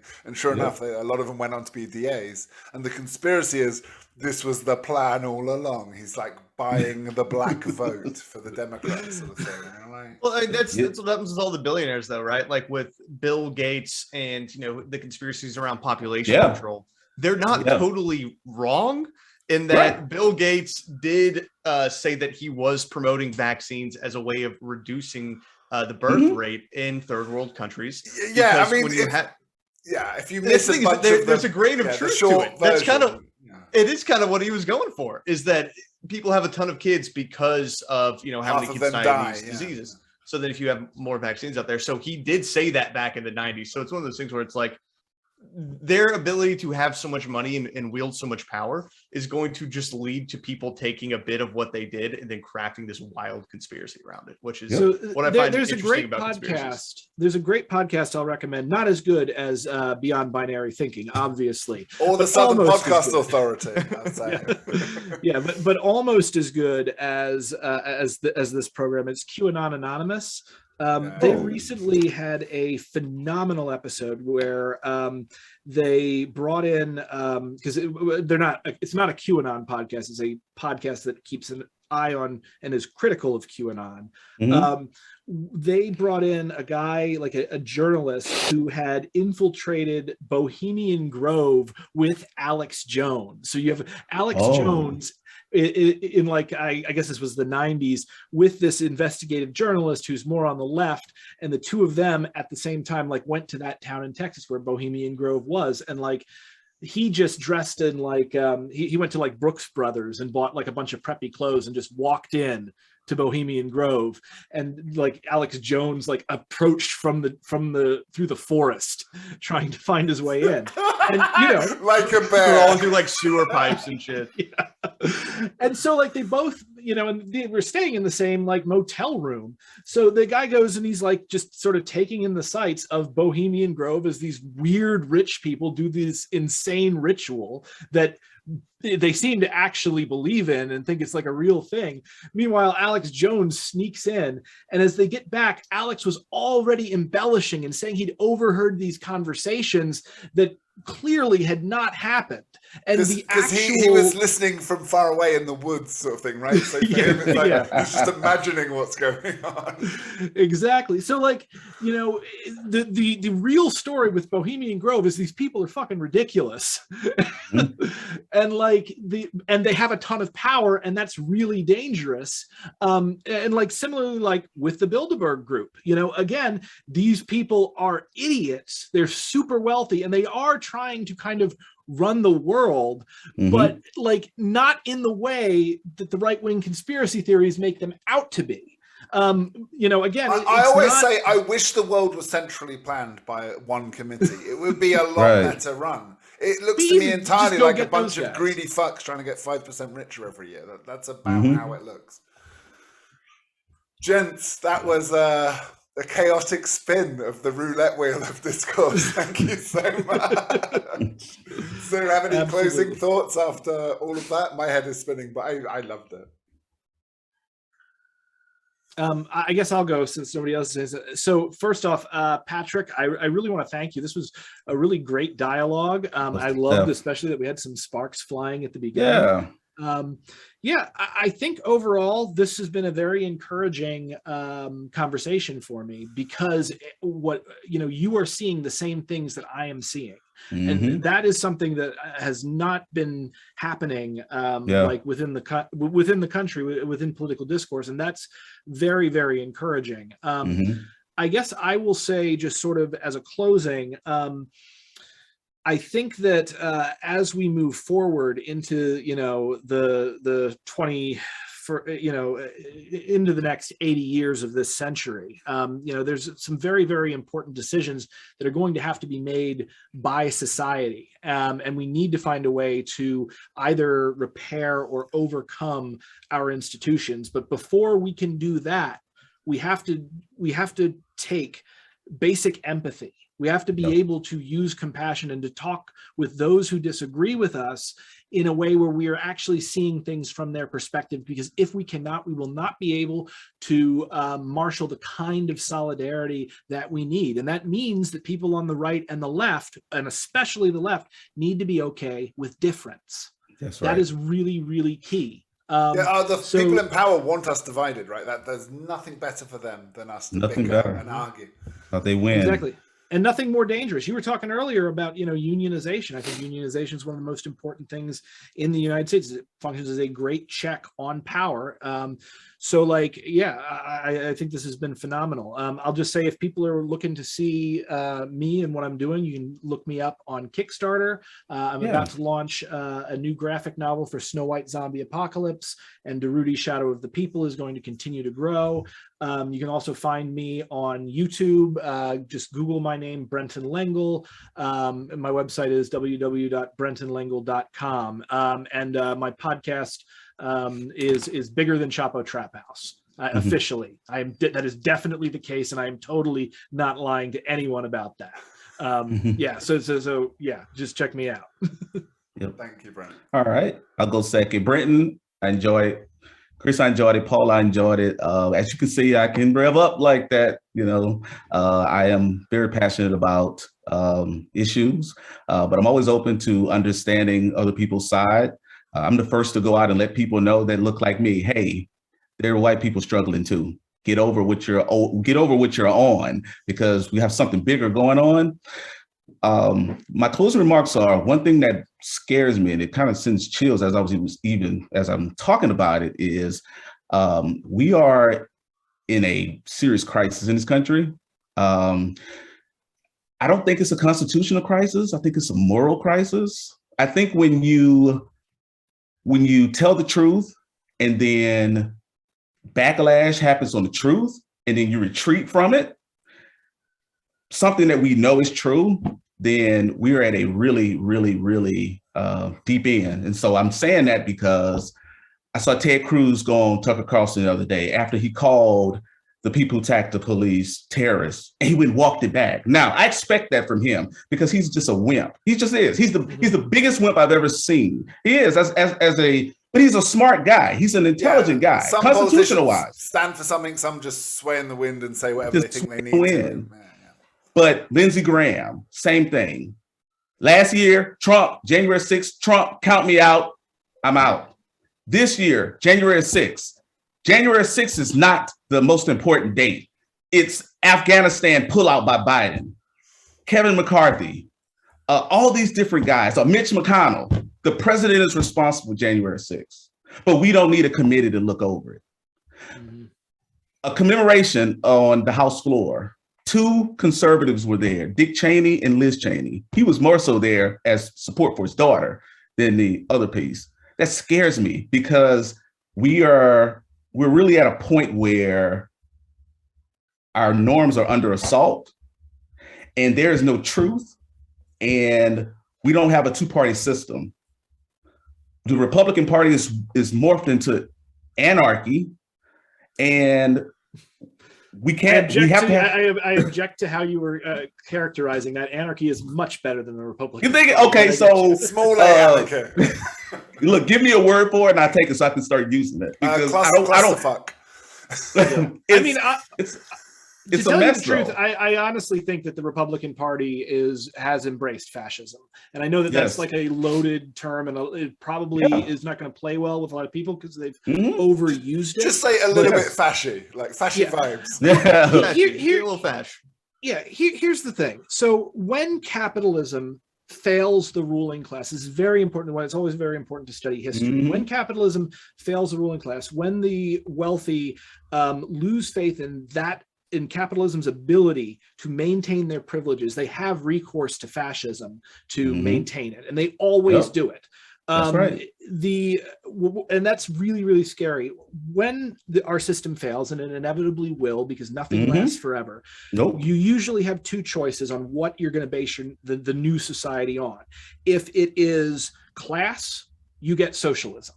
And if it is race or nationality, you get fascism. And I know which one I prefer at this point, because both combatants know what's in stake for the loser. So I will just say that the Republican Party, in my opinion, has at this point, a large portion of them have abandoned liberalism, and in the sense of political classical liberalism, not liberal on the left. So they've abandoned liberalism and they have embraced fascism, and that is incredibly dangerous, because even if the Republican Party comes back, and even if the sort of Trumpist elements are removed, we are going to be rooting these people out of our government and military for years, and that's incredibly dangerous. And they're embedded in it deeply. And I'll say this lastly. Mike Pence on January 6th last year, no matter what anybody wants to say about him as a loyalist to Donald Trump, is a hero and a person that it deserves credit for at least extending the life of democracy. Because based on the pressure he was under, he could have got up there and went rogue, and he didn't. And I will say that, and I have to go out and tell people this over and over, where they always mention that Mike Pence was this or that, and I tell them stop. Because if Mike Pence was not there that day, someone who has respect for norms and the Constitution, if Matt Gaetz was up there, if Ted Cruz was up there, if Jim Jordan was up there, if Kevin McCarthy was up there, maybe even Mitch McConnell was up there, we may be having a different conversation.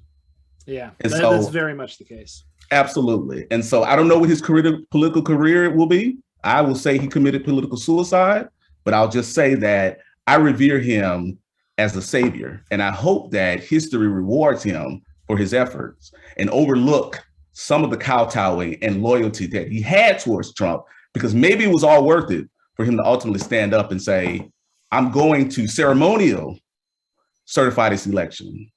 I'm going to do what the Constitution gives me the authority to do. And so hopefully we don't have that conversation that the democracy falters. At some point it will. I really believe that. Nothing lasts forever. But I think democracy still is pretty young. Yeah, America's a young country. Not to drag this out, but there is something that you just jogged a thought, and I wanted to present this to everybody. And Paul, if you've got an opinion on this, please weigh in, because I know I've probably talked over you a bit. So like here's the deal. Historically, the United States, when a country moves in a socialist direction, even if it's not a serious one, like with Allende in Chile, historically, the United States has done what's called the Jakarta method, where they will assassinate or put the leader in a position to be assassinated, or in the case of Chile, Allende he committed suicide, and the fascist general Pinochet took over the country for years, and they're only just now undoing a lot of the damage that he did.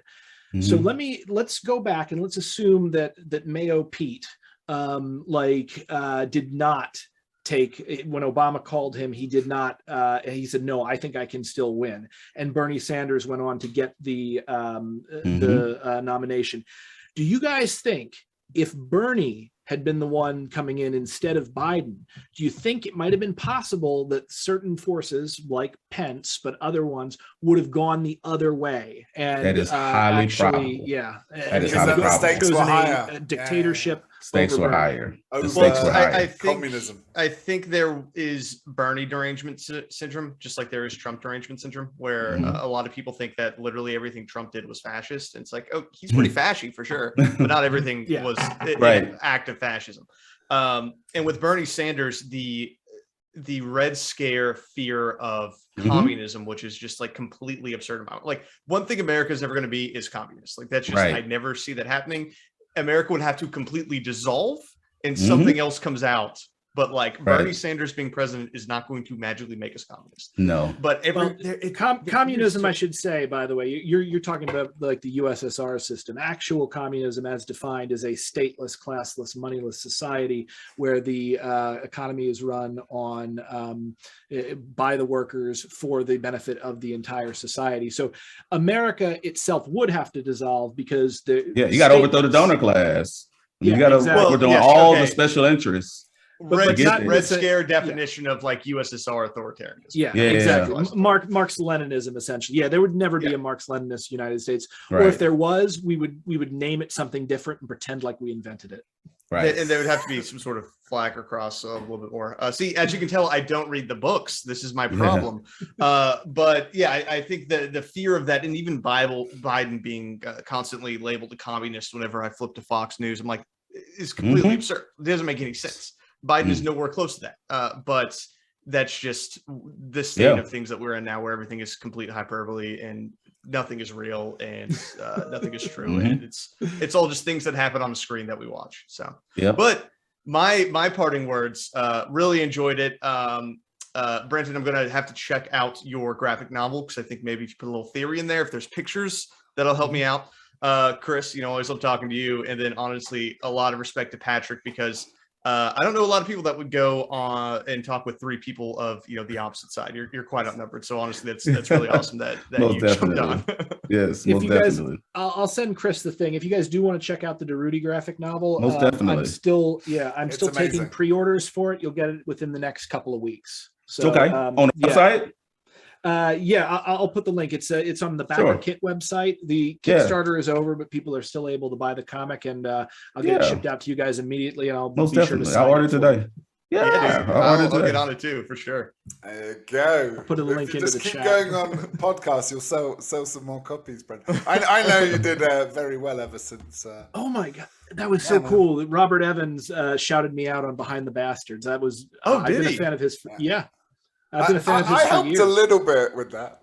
You helped a lot with that. Yeah, you got him to follow me and to send me. He sent me a message, and then we went back and forth for a while, and they were like, "Oh, you're going to have to pay this huge amount," and he's like, "No, you won't." Gents, this went better than I expected. Although I'm not that surprised. I heard Pat on the 47th President podcast, which is pretty superb, and you were wonderful there.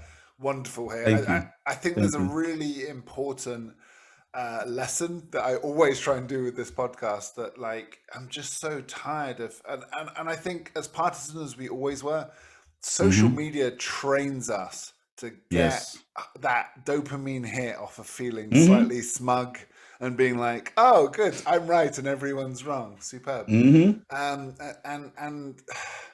look, not everyone is as willing to have this discussion without getting their ego in the way, but I hope you share this with your peeps, and it's more important than ever, because I think Paul doesn't plug it enough, but his podcast is superb, the Southern Podcast Authority, and he did an episode on the algorithm. I'm a long time fan, but that episode on the algorithm blew my mind, and I think that's what we're up against. It's darker than just Soros or the Koch brothers. It's just the billions of people playing on social media to get likes, and that's really sad that we do a bunch of stuff just for the economy, or worse than that, actually, just because so we feel like we're part of a group on the winning team. And Yeah. I've said We it aren't before, even I'll getting say- paid anymore. No. It's just Hey. likes. We're It's just just really likes. excited Somebody- for likes. Real quick, somebody asked me, I put up something in my story and they asked me, how many views did you have? And I said, I only had 4. And they were like making fun of me. And for a moment, I got upset. But then I thought about it and I was like, why I can't control who decides to scroll my shit. And the fact that you're making fun of me just tells me something about you. And so, but I was caught into it for a moment, and those likes will get you there. They, likes and unlikes and unfollows and unfriends. When I went crazy around, I get stuck in arguments with people. Like that's what I notice, and I love it. Like, and I get stuck in it. And I was in the mountains in northern Thailand, right? I spent a quarter of my time arguing with some anti-vaxxer, and I'm like, why the fuck? Never met the person in my life. Never, like, why do I care? But that's exactly why Facebook is a free app that's worth billions of dollars, because that's what it does. It sucks you in. And I think that's so much darker than it's easy the devil we know, and that's my problem with the conspiracy theories. The power behind it'd be so much easier if it was 4 Jewish dudes. Like that we could handle. PBS Frontline did a documentary called United States of Conspiracy. If you're a PBS fan, I like Frontline documentaries. Check it out. It walks you through Alex Jones from his Alex Jones is from here in Dallas. Walks you through his upbringing in Austin. Man, he's good at what he does, but he's dangerous. But he's sincere too. How can you be all the three? Most dangerous, man. Like he's sincere. He believes their own bullshit. He believes that shit, dude. That's the concern, man.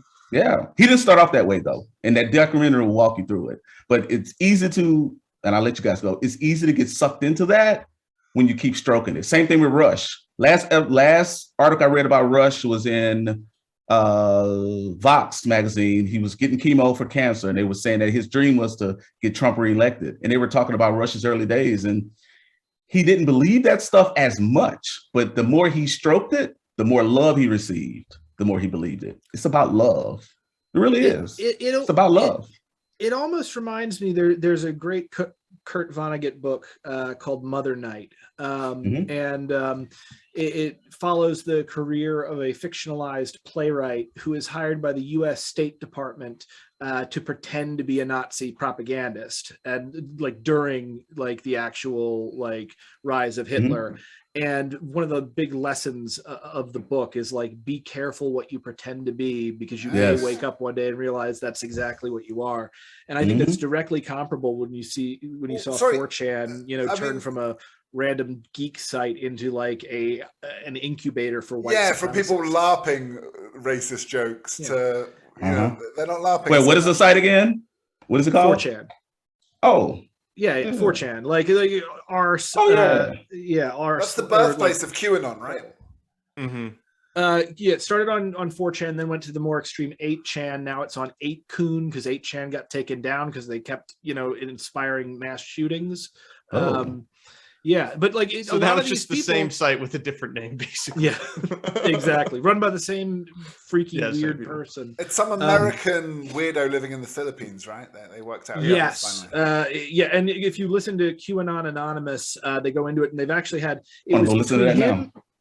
between him and the guy who actually created the 4chan, or not 4chan, but what's the one? It was 8chan. The guy who created 8chan was in the Philippines working with this weirdo who got rich off of porn sites. And at one point, he sort of distanced himself from the thing because they kept causing mass shootings and all this stuff. And it led to him as a disabled individual having to flee the country in the dead of night because this dude managed to make the authorities in that country go after him. They were going to put him in jail. And it would have killed him.